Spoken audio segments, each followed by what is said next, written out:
Bismillahirrahmanirrahim. Assalamualaikum warahmatullahi wabarakatuh.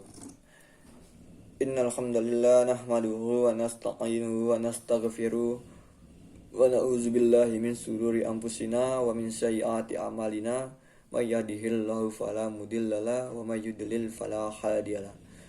Asyhadu an la ilaha illallah wahdahu la syarikalah wa asyhadu anna Muhammadan abduhu wa rasuluhu la nabiyya ba'da. Sadaqallahul azim. Hadirin ma'asyiral muslimin rahimakumullah. Pertama-tama marilah kita panjatkan puja serta puji syukur kita kehadirat Allah Subhanahu wa taala karena atas limpahan rahmat, taufik, hidayah serta karunia-Nya kepada kita semua sehingga kita dapat menjalani kehidupan sampai saat ini. Kemudian selawat serta salam semoga tercurah limpahkan kepada junjungan kita Nabi besar Muhammad sallallahu alaihi wasallam beserta kepada keluarganya, kepada para sahabatnya, dan tak lupa kepada kita umatnya. Semoga di yaumil akhir diberikan syafaat oleh beliau. Amin amin ya rabbal alamin. Hadirin dirahmati oleh Allah Subhanahu wa taala. Sebelumnya perkenalkan, nama saya Inam Tajirin. Saya berasal dari kelas 1B Pajak, program studi D3 Perpajakan. Jadi pada kesempatan kali ini saya akan membawakan kultum dengan judul Peran Generasi Muda dalam Mencegah Penyebaran COVID-19 atau virus corona. Sebagaimana kita ketahui bahwa pada saat ini kita sedang dihadapkan dengan situasi yang sangat mengkhawatirkan bagi masyarakat di seluruh dunia, yaitu dengan munculnya suatu virus yang namanya virus corona atau bisa dibilang COVID-19. Pandemi COVID-19 sudah menjadi momok yang sangat menakutkan bagi seluruh masyarakat yang ada di dunia ini.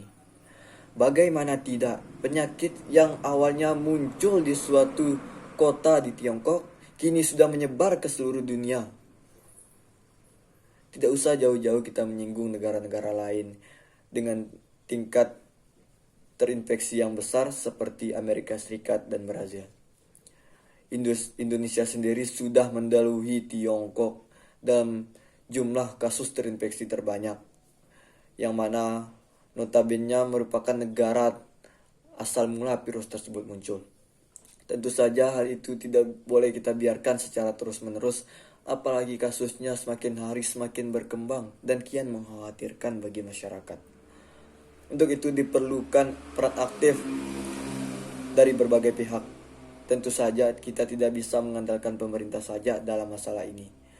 Namun, kita sebagai muslim yang baik juga dituntut untuk terlibat dan aktif dalam mencegah penyebaran COVID-19 ini. Dalam rangka mendukung hal tersebut, umat muslim hendaknya mengetahui kiat-kiat apa saja yang harus dilakukan ketika menghadapi isu-isu terkait pandemi COVID-19. Selain akan berubah menjadi baik di kehidupan masyarakat, namun juga akan berbuah baik terhadap kehidupan di dunia ini. Dan tentu saja kepada kita yang beragama akan berakibat baik. Sebagai muslim yang beriman, hendaknya kita selalu mohon ampunan dan perlindungan kepada Allah Subhanahu wa taala dari segala macam bencana dan bahaya termasuk virus corona. Dalam hal ini sesuai dengan firman Allah dalam surah Al-Baqarah ayat 153 yang berbunyi A'udzubillahi minasyaitonirrajim. Bismillahirrahmanirrahim. Ya ayyuhalladzina amanu ista'inu bis-sabri was-shalah. Artinya, wahai kalian orang yang beriman, minta tolonglah kalian dengan sabar dan sholat. Selain berdoa, kita juga harus memahami bahwa virus corona itu adalah ciptaan Allah Subhanahu wa taala. Maka sebagai sesama ciptaan Allah, kita harus lebih takut kepada Allah. Namun tidak berarti membahayakan diri sendiri dengan menentang bahaya. Apalagi di kondisi pandemi sekarang ini di mana masih banyak masyarakat kita yang menyatakan bahwa kematian itu sudah di tangan Allah dan terkena sakit atau sehat juga merupakan takdir dari Allah Subhanahu wa taala. Sehingga dari situ mereka beranggapan untuk tidak perlu takut dan seolah-olah menyepelekan bahaya yang yang sangat meresahkan masyarakat, yaitu virus corona ini. Perkataan demikian banyak sekali diagungkan di media sosial sekarang ini. Sekilas mungkin terlihat benar, ditambah jumlah like yang sangat besar dari kalangan netizen. Namun apabila ditelisik lebih detail, pernyataan bahwa segala yang ditakdirkan itu memang benar. Namun, bukan berarti lantas membiarkan diri kita dan keluarga kita terpapar oleh risiko bahaya tanpa usaha yang kita lakukan sama sekali. Hal ini disebabkan karena Allah dan Rasul-Nya telah melarang manusia untuk membahayakan diri mereka, apalagi orang lain, terlebih-lebih keluarga mereka sendiri. Tidak cukup sampai di situ. Rasulullah SAW juga menjelaskan secara spesifik kepada para sahabat untuk menghindari wabah taun dengan cara berikhtiar, yakni tidak memasuki atau keluar dari daerah yang terkena wabah penyakit ini. Sebagaimana yang diriwayatkan dalam sebuah hadis yang berbunyi, apabila kalian mendengar wabah taun melanda suatu negeri, maka janganlah kalian memasukinya.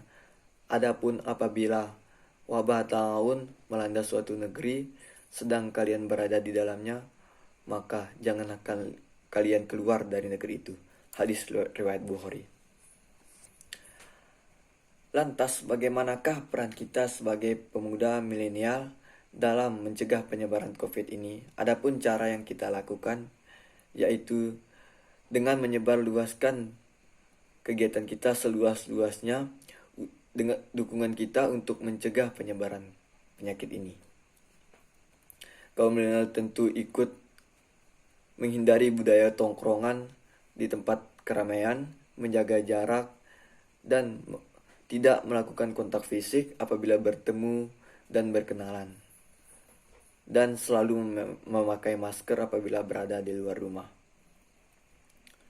Selain itu, rajin mencuci tangan selama 20 detik dengan sabun, selalu mengonsumsi vitamin dan makanan yang bergizi, dan selalu berolahraga untuk menjaga kesehatan dan kebugaran tubuh kita. Dan yang terpenting, apabila tidak terlalu mendesak, maka janganlah kalian keluar rumah, tetap di rumah saja, agar penyakit itu tidak mudah tertular ke sesama kita. Kegiatan milenial di atas dapat disebarluaskan ke semua orang melalui media sosial. Misalnya, masing-masing milenial melakukan anjuran tersebut dan mempostingnya ke media sosial yang disaksikan oleh ratusan bahkan ribuan orang. Mungkin itu saja penjelasan mengenai peran pemuda atau peran generasi muda dalam mencegah penyebaran COVID-19 atau virus corona ini. Semoga negeri kita selalu diberikan kemudahan dalam menjalani bahaya yang berada di depan kita. Marilah kita berdoa untuk negeri kita tercinta dan umat manusia yang ada di muka bumi ini. A'udzubillahi minasyaitonirrajim. Bismillahirrahmanirrahim. Allahumma inna nas'aluka salamatan fid din wa afiatan fil jasadin wa ziyadatan fil ilmi wa barakatan fil rizki wa taubatan qoblal maut wa rahmatan indal maut wa maghfiratan ba'dal maut. Allahumma hawin alana fi sakaratil maut wa najata minan nar wal afwa indal hisab. Rabbana la tuzigh qulubana ba'da idh hadaytana wa hab lana min ladunka rahmah muttaqina imama. Rabbana atina fid dunya hasanah wa fil akhirati hasanah wa qina azabannar. Sallallahu ala sayyidina Muhammadin nabiyil ummi wa alihi washabihi wa baraka salim. Subhana rabbika rabbil izzati amma yasifun wa salamun alal mursalin walhamdulillahi rabbil alamin. Terima kasih. Semoga Allah Subhanahu wa taala selalu melindungi dan selalu memberikan kita kekuatan dalam menghadapi situasi yang sangat bahaya bagi seluruh dunia dan umat manusia di muka bumi ini. Terima kasih. Sekian, wabillahi taufiq wal hidayah, wabiridho wal inayah. Wassalamualaikum warahmatullahi wabarakatuh.